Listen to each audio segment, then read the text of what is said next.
Okey, dengar eh.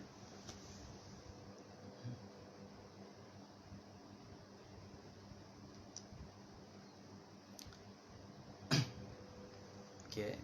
Tak tahulah siapa online dua orang tu boleh bagi komen tak? Dengar tak?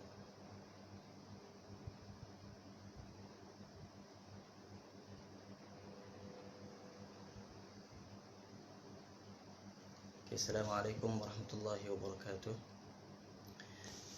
Alhamdulillah. Wassalatu wassalamu ala Rasulillah wa ala alihi wa sahbihi wa man tabi'ahum bi ihsanin ila yaumiddin, amma ba'd. Alhamdulillah, pada petang ni kesempatan kita untuk sama-sama memulakan siri tadabbur Al-Quran. Dengar tak suara? Tak dengar juga?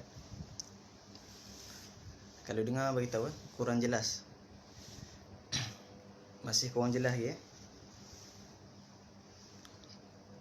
Waalaikumsalam warahmatullahi.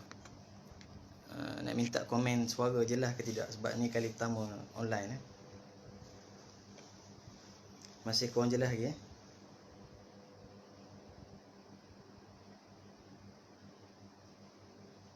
Macam mana? Syahmi, jelas tak suara?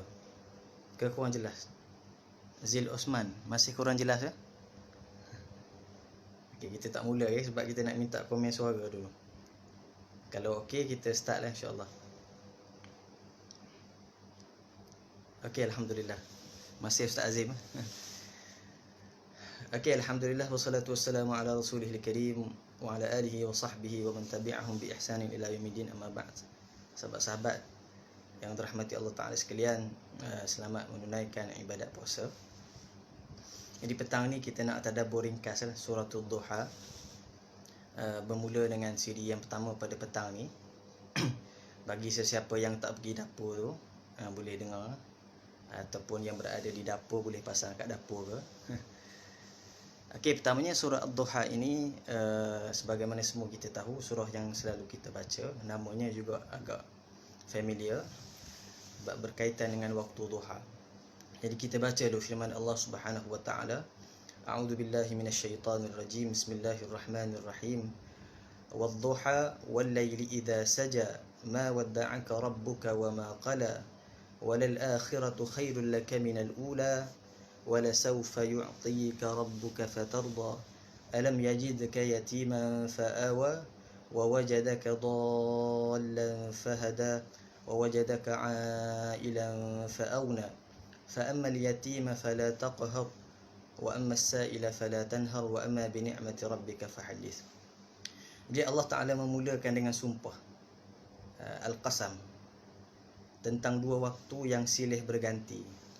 Sebelum kita mulakan dengan ayat, saya mulakan dengan latar ringkas sejarah di sebalik surah tadi, apakah yang berlaku di zaman Rasulullah SAW. Kita tahu bahawa surah ini berkait dengan satu peristiwa yang disebut sebagai inqita'ul wahyi, terputusnya wahyu kepada baginda Rasulullah SAW. Maksudnya Allah Ta'ala stop sekejap penurunan wahyu kepada baginda Rasulullah SAW. Jika kita lihat dalam sejarah, dia berlaku lebih kurang dua kali. Kali yang pertama awal-awal wahyu, itu tempoh yang agak lama, lebih kurang 2 tahun lebih ke 3 tahun. Yang berlaku dalam surah Ad-Duha ini ialah kali yang kedua.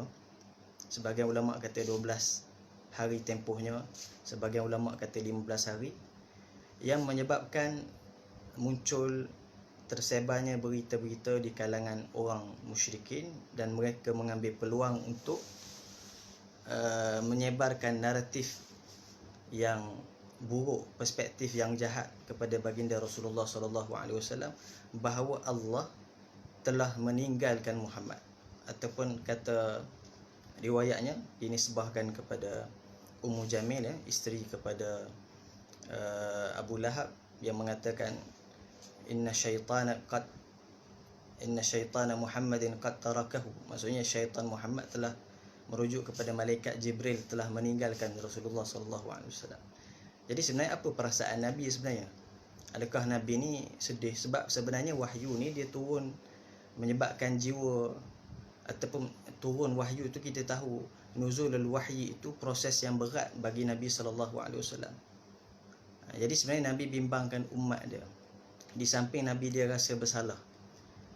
Dia rasa bersalah, adakah dia ada melakukan kesilapan sehingga Allah Ta'ala dalam satu tempoh tidak menurunkan wahyu kepada Nabi SAW. Maka turun ayat ini. Kata Allah, "Wadduha wal-laili idza saja." Maka dimulakan dengan sumpah. Sumpah ini dalam bahasa Arab penegasan. Soalnya apa kaitan tidak turun wahyu dengan penegasan duha dan juga malam? Jadi kita lihat ada kaitan, ada beberapa aspek yang berkait di antara penurunan wahyu yang terputus dengan dua waktu tadi. Allah Ta'ala memulakan wadduha. Kalau kita belajar tafsir, ada satu kaedah, la yuqsimullahu al-azim illa bil-azim. Allah Subhanahu wa Ta'ala yang azim tidak akan bertegas dengan sesuatu sumpah melainkan di kalangan makhluknya yang terpilih. Maka waktu duha antara makhluk Allah yang terpilih. Kita tengok apa yang kelebihan ada pada waktu duha. Pertama, waktu duha ni waktu awal pagi, dia tidak sesejuk subuh, tidak sepanas tengah hari, dia waktu yang segar. Padanya cahaya mula menyinari bumi. Kata Al-Imam Ibn Ashur rahimahullahu ta'ala, mahu dikiaskan cahaya waktu duha itu kepada cahaya wahyunya Nabi SAW. Kerana ibaratnya waktu duha itu adalah waktu untuk baginda, para sahabat dan orang Islam melakukan pekerjaan aktiviti, memulakan segala aktiviti harian berpandukan kepada hidayah dan wahyu Allah Subhanahu wa Ta'ala. Maka mahu dikaitkan di antara dhiya, sinaran cahaya yang ada pada waktu duha itu, dengan wahyu yang telah terputusnya penurunan kepada baginda Rasulullah sallallahu alaihi wasallam. Itu kata Al-Imam Ibn Ashur rahimahullah dalam tafsirnya. Adapun begitu, kita lihat waktu duha ni waktu orang nak mula kerja, segar, nak memulakan pekerjaan. Adapun waktu malam, wal-laili idza saja. Apa makna saja di sini? Sebagai ulama kata saja maknanya zalama ataupun azlama, malam yang gelap. Tapi sebagai ulama yang saya lebih cenderung ialah saja itu dengan makna sakana, malam yang tenang. Adakah bermakna keseluruhan malam ataupun ada bahagian malam, fatratun minal lail, yang mahu dirujuk oleh Allah Subhanahu wa Ta'ala? Kata sebahagian ulama ialah malam thuluthul lail, sepertiga malam, yang dilakukan oleh baginda Rasulullah aktiviti untuk memperdengarkan wahyu, tilawatul Quran, tartilul wahyi, tartilul Quran. Jadi malam ibaratnya baginda memperdengarkan wahyu, maka siang ialah waktu untuk melakukan segala aktiviti jihad, dakwah, ta'lim, segala bisnes, perniagaan, ekonomi berpandukan wahyu Allah Subhanahu wa Ta'ala. Sebab tu waktu malam ni Nabi biasa dia baca Quran pada waktu malam, tahajud baginda Nabi SAW. Sehingga kadang-kadang orang musyrikin curi-curi dengar kan, sama ada mereka duduk dekat rumah Nabi ataupun mereka daripada Masjidil Haram. Kadang-kadang mereka dengar ni, mereka tak berpakat datang, masing-masing datang. Disebut oleh Al-Imam Ibn Kathir dalam tafsirnya. Dia kata masing-masing kadang-kadang datang ni dah sampai waktu subuh, nak balik ke rumah bertembung. Bertembung dan kantoi lah. Yang ni curi-curi dengar Nabi, yang ni pun curi-curi dengar bacaan Rasulullah sallallahu alaihi wasallam. Ahlan Ustaz Hanif tengok. Okey, jadi sebenarnya di sini nak beritahu aspek yang pertama ialah kias kepada keadaan waktu duha, yang mana suatu waktu manusia melakukan pekerjaan berpandukan wahyu. Manakala malam adalah waktu yang sunyi, sepi, sakan daripada suara, hening daripada bicara dan aktiviti manusia, dan digunakan oleh baginda Rasulullah untuk memperdengarkan wahyu, tartilul Quran melalui qiyamil lail, tahajud dan sebagainya.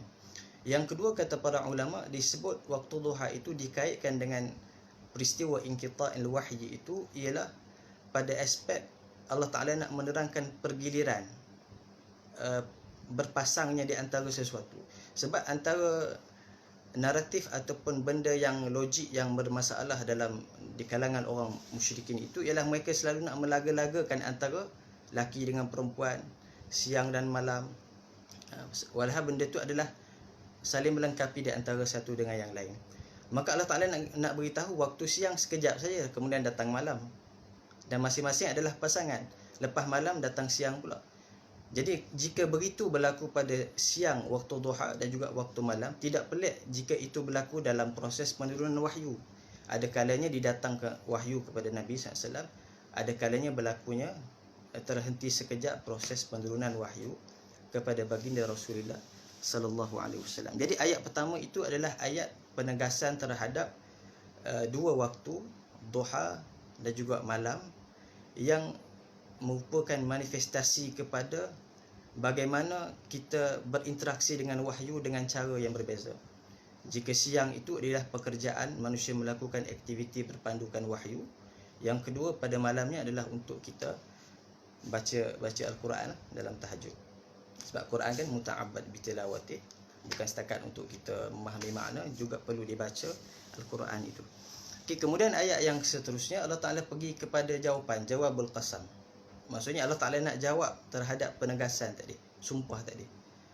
Dan juga jawapan kepada musyrikin, ma wadda'aka rabbuka wa ma qala. Tuhan kamu tidak taudi', tidak menyampaikan salam perpisahan kepada kamu wahai Muhammad. Wa ma qala, ma abghadak, tidak marah kepada kamu. Ini kita tahu kisah Ummu Jamil yang kita kisahkan di awal tadi.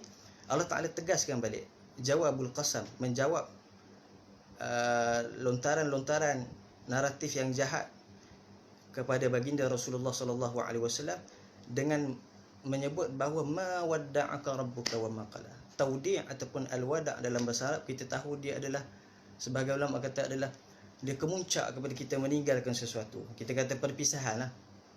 Contohnya kalau kita nak pergi kedai kan, tu baik Kelantan. Kalau kita nak pergi kedai, keluar daripada rumah nak pergi beli barang di kedai, itu kita tak sebut sebagai berpisah lagi. Tapi taudi' ini adalah kemuncaknya. Maksudnya kita ada dua makna di situ, iaitu biasanya taudi' ini tidak dipakai. Kata Ibn Ashur rahimahullah ta'ala, dia kata taudi' ini sebenarnya ialah satu benda yang kita pakai antara manusia dengan manusia. Sebab orang yang kita tinggalkan tu kita sayang, itu yang pertama. Yang kedua, dia adalah untuk tempoh yang lama, perpisahan untuk tempoh yang lama.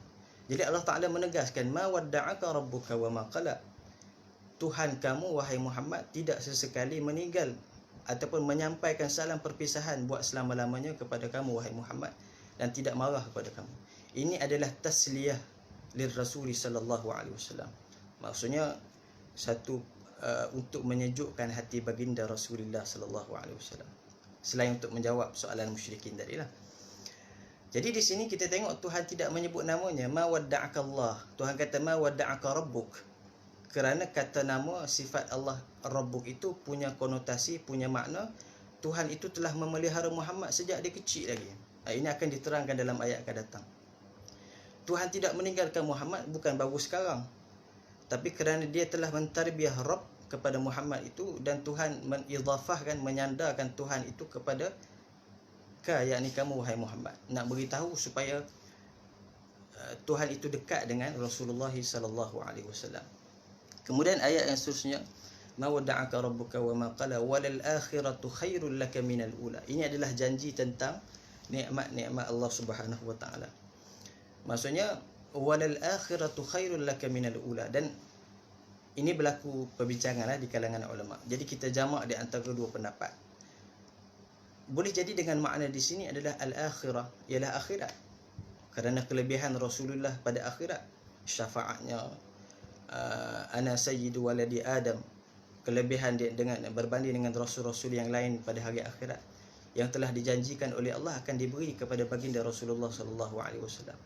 Lebih baik, maksudnya keadaan yang lebih baik itu, al-khairiyah itu akan datang pada hari akhirat setelah engkau melalui susah payah dalam perjuangan dakwah di dalam kehidupan dunia ini. Tapi makna yang kita boleh ambil juga ialah walal akhiratu khairul laka minal ula. Itu ialah segala perkara yang mendatang dalam hidupmu wahai Muhammad, segalanya akan datang dengan kebaikan. Dan kebaikan itu adalah khairul laka, walal akhiratu khairul laka minal ula. Sebagai ulama kata dikhususkan kepada Nabi kerana segala kebaikan yang datang pada hari mendatang dalam kehidupan Rasulullah itu, sama ada melibatkan kemenangan dalam peperangan, ramainya orang masuk Islam, sama ada dalam bentuk ghanimah, sama ada dalam bentuk banyak aspek lah, kejayaan dakwah dan sebagainya. Tetapi segala maslahah, manafi', masalih yang telah dicapai oleh ummah, telah dicapai oleh mujtama' sahabah yang berada dengan Nabi, ialah berpunca daripada khairul laka tadi. Maksudnya kebaikan itu adalah berpunca daripada kurniaan Allah kepada Nabi SAW. Minal ula, lebih baik daripada yang awal tadi. Ada ulama kata yang awal itu adalah kesedihan Nabi. Maksudnya Allah Ta'ala tidak akan lagi menudakan wahyu. Allah Ta'ala tidak akan lagi memutuskan hubungan perbicaraan denganmu, wahai Muhammad sallallahu alaihi wasallam. Walal akhiratu khairul laka minal ula wala sawfa yu'tika rabbuka fatarda. Ini adalah mizan. Mizan maksudnya kapasiti nikmat yang akan diberikan oleh Allah tu setakat mana. Maka kata Allah, wala sawfa yu'tika rabbuka fatarda, sehingga apa yang Nabi redha. Kapasiti ataupun kemuncak nilaian kepada pemberian nikmat itu sehingga membuat ataupun sesuai dengan apa yang Nabi minta dan juga apa yang Nabi redha, fatarda. Sebab itu banyaklah perbahasan di sini kan.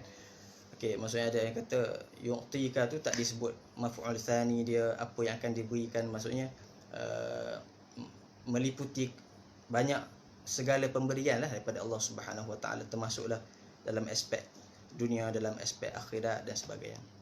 Fatarda, sehingga kamu redha wahai Muhammad. Okey, kita masuk ayat yang seterusnya. Ayat yang seterusnya ni dia ibarat macam flashback balik. Allah Ta'ala nak flashback kepada aspek sejarah, tatawur, perkembangan kehidupan Nabi. Ini kira huraian kepada jagaan Allah tadi. Kita kata Allah Ta'ala telah menjaga Muhammad. Bagaimana cara jagaan itu? Ada bukti sejarah ke tidak? Allah Ta'ala sebut, alam yajidka yatiman fa'awa. Maka ini aspek pertama yang saya namakan sebagai sentuhan kekeluargaan. Allah Subhanahu Wa Taala menyatakan secara flashback sejarahnya untuk menegaskan tarbiyah, penjagaan Allah kepada Muhammad, pemeliharaannya kepada Muhammad, dengan mendatangkan kisah yang pertama adalah Allah Ta'ala telah memberikan kepada Muhammad sentuhan kekeluargaan. Fa ammal wa wajadaka yatiman, apa dah ayat tadi, wala sawfa yu'tika rabbuka fatarda, alam yajidka yatiman fa'awa. Bukankah Tuhan telah mendapati kamu dahulu yatim dan dia menjaga kamu? Jadi yatim tu tidak ada ayah dan mak. Orang yatim ni, anak yatim, dia perlukan kasih sayang, dia perlukan sentuhan kekeluargaan. Allah Ta'ala menggantikan kekurangan yang ada pada sifatnya anak yatim itu dengan memberikan sepenuhnya sentuhan kasih sayang kekeluargaan kepada Nabi sallallahu alaihi wasallam.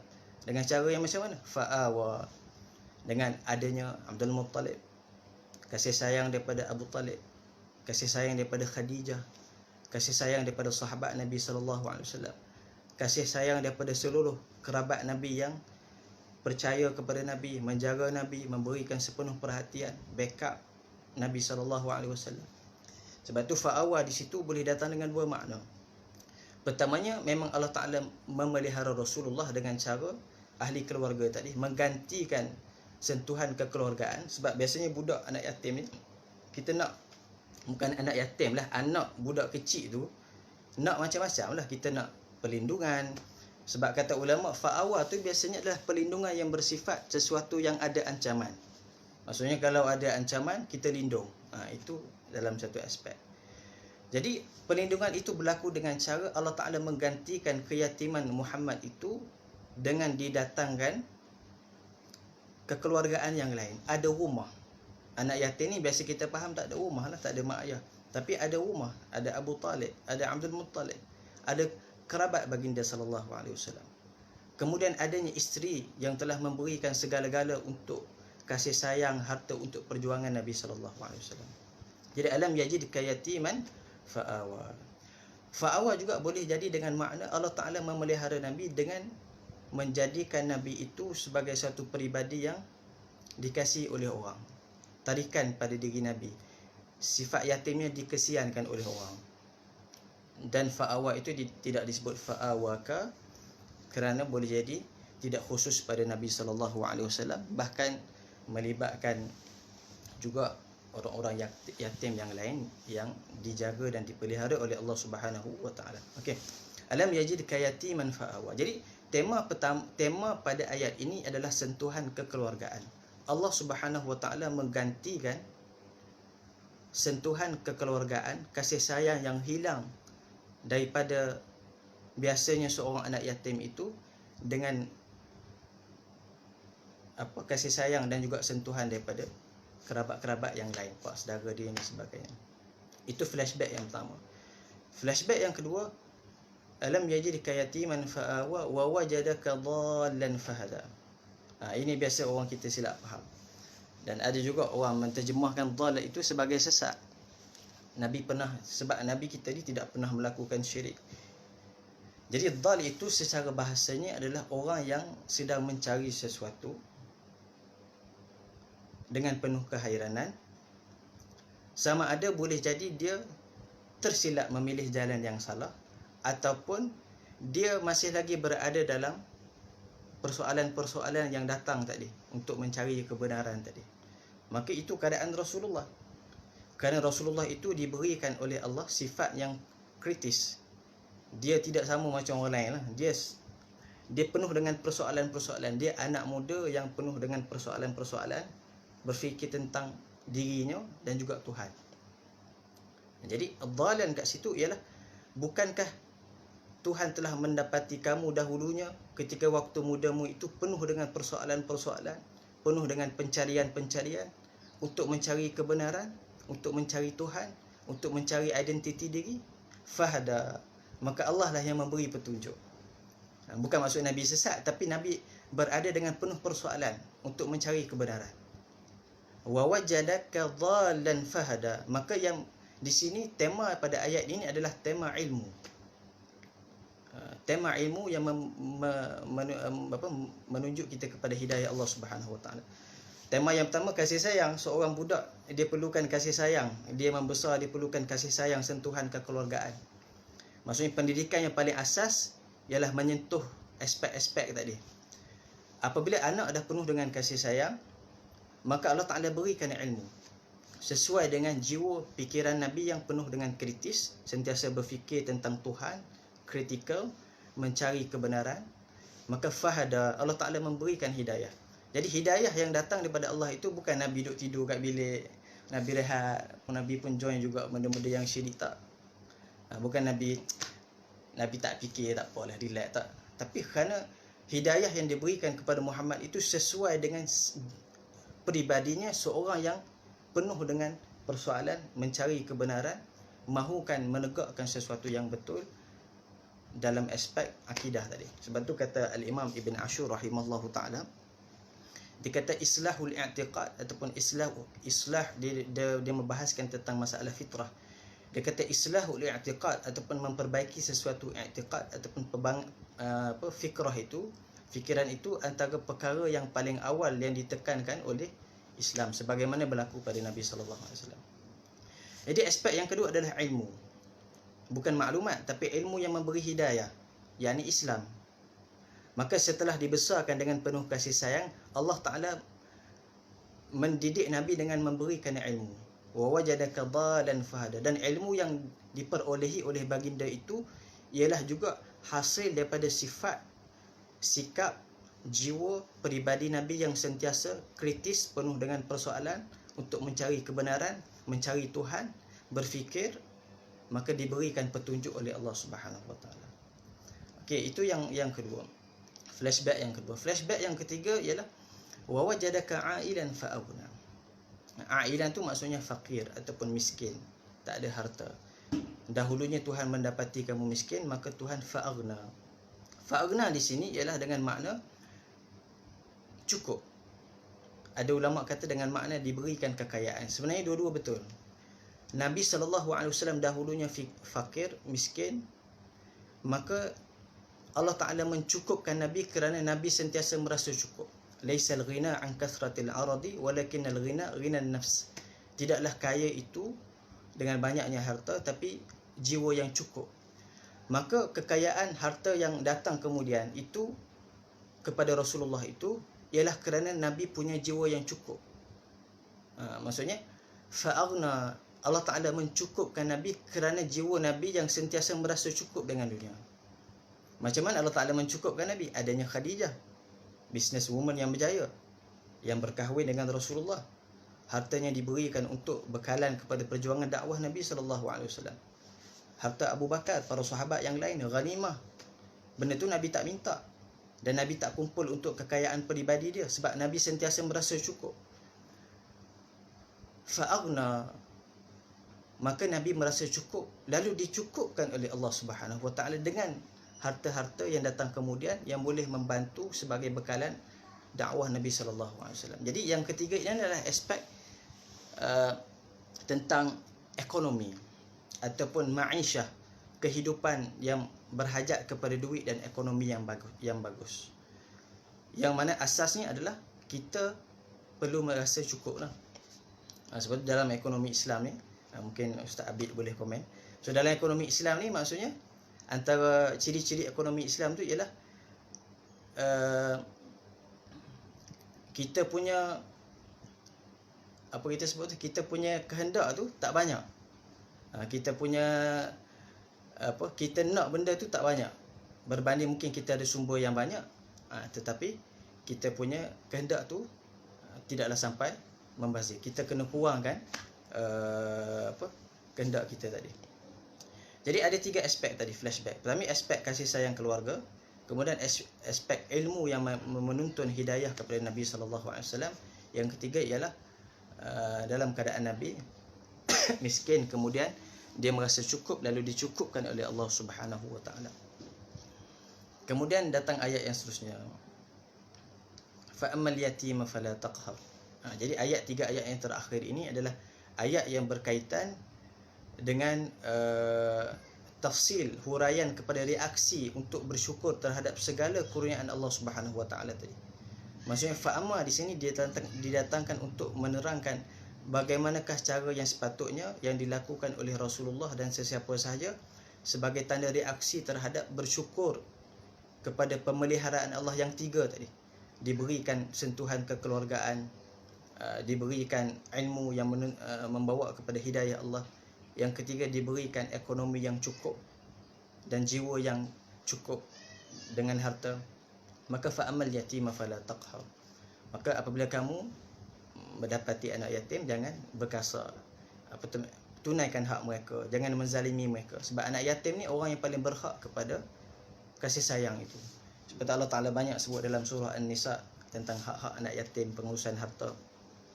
Jadi jika dahulunya kamu pernah merasai faqdul abawain ataupun kehilangan mak ayah, kehilangan beberapa sentuhan keluargaan, Allah Ta'ala gantikan dengan kasih sayang daripada Abu Talib, Abdul Muttalib, daripada para sahabat. Maka fa'amal yatima fala taqhar. Tak kala kamu berjumpa anak yatim, tunaikan hak mereka. Jangan kasar, jangan mengherdik mereka, jangan menzalimi mereka. Mereka lemah, mereka tak ada tempat bergantung. Wa ammas sa'ila fala tanhar.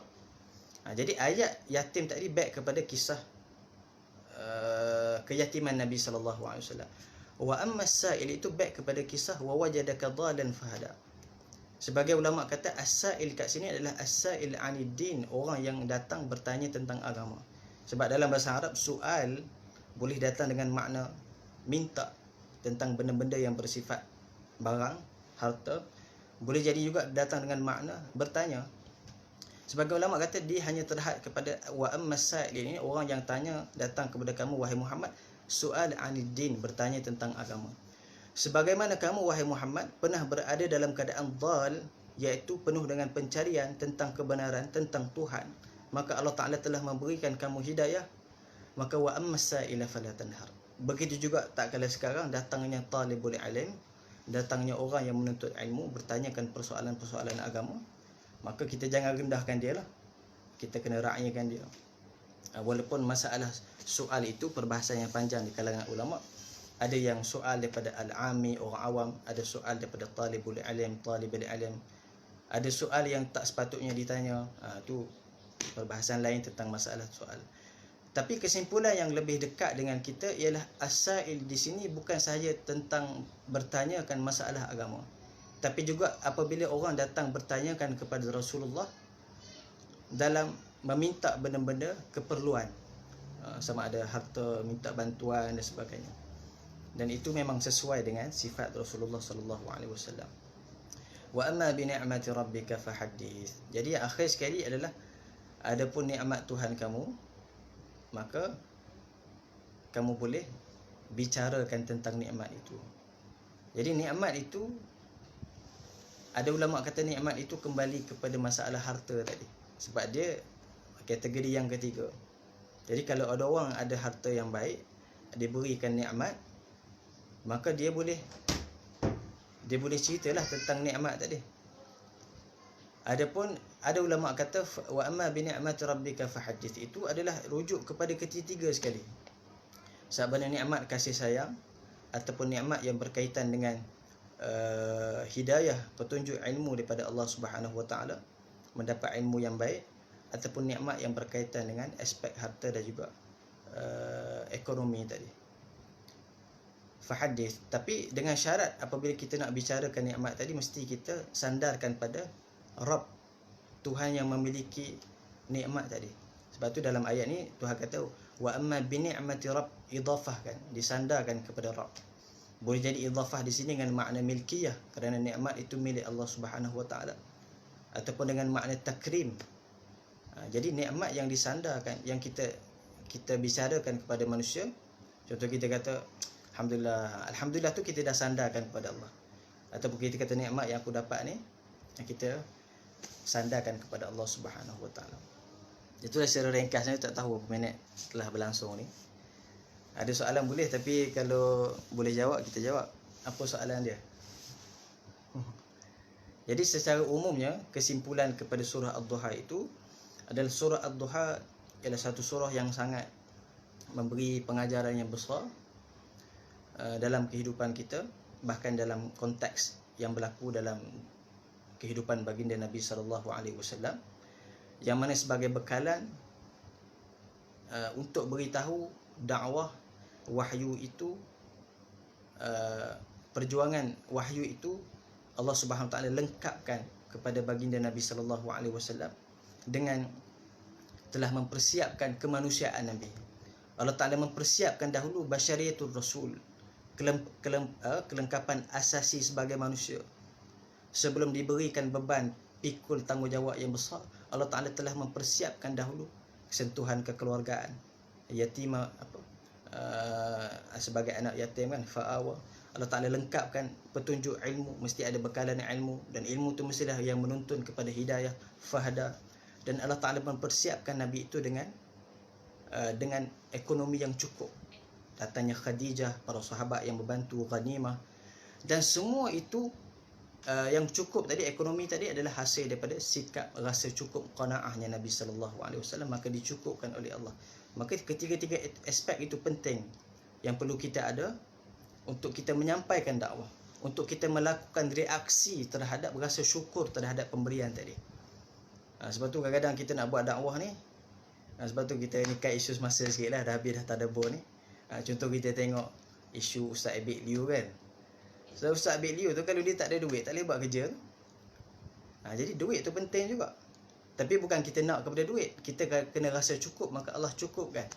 Ekonomi tu penting, support ekonomi. Wa wajadaka ailan fa'aghna, support ekonomi itu penting dalam dakwah. Tapi syaratnya ghinan nafsi lah, kita rasa cukup, kita bukan berkehendak kepada harta tadi. Begitu juga kasih sayang tadi penting. Untuk kita beri kasih sayang pada orang, waktu kita jadi pendakwah ni, kita dulu kena cukup kasih sayang. Sebab tu kita lihat zaman sekarang berapa ramai pendakwah yang duk bermasalah ni, mungkin mereka dulu ni tak cukup kasih sayang, ataupun tak mendapat kasih sayang yang cukup. Jadi Nabi diberikan sentuhan kekeluargaan yang cukup, fa'awa, walaupun tanpa ibu dan ayah, sebagai bekalan kemanusiaan. Dengan kasih sayang yang Nabi perolehi itulah maka Nabi boleh menyebarkan kasih sayang kepada umat. Dan juga hidayah tadi, ilmu penting, bekalan ilmu. Sebelum kita buat kerja, kita kena ada ilmu. Kerana ilmu adalah, dan ilmu yang di sini adalah fahada, ilmu yang membawa kepada hidayah. Bukan setakat ilmu kasratul maklumat, pendapat-pendapat sekian. Itu boleh jadi sebahagiannya ilmu, sebahagiannya tidak membawa kepada hidayah. Saya tak kata tak penting lah, tapi maksudnya yang inti pada ilmu itu adalah yang membawa kita kepada Allah Subhanahu wa taala. Rasa tak nak panjang dah. Kita pun dah habis dah. Terima kasih kepada sahabat-sahabat pendengar. Mungkin yang tak sempat dengar boleh start berdawar balik lah. Itu pun kalau nak dengar kan. Jadi insya-Allah kita sambung esok untuk siri yang kedua. Qul ma tasma'un wa astaghfirullahal azim li wa lakum. Assalamualaikum warahmatullahi wabarakatuh.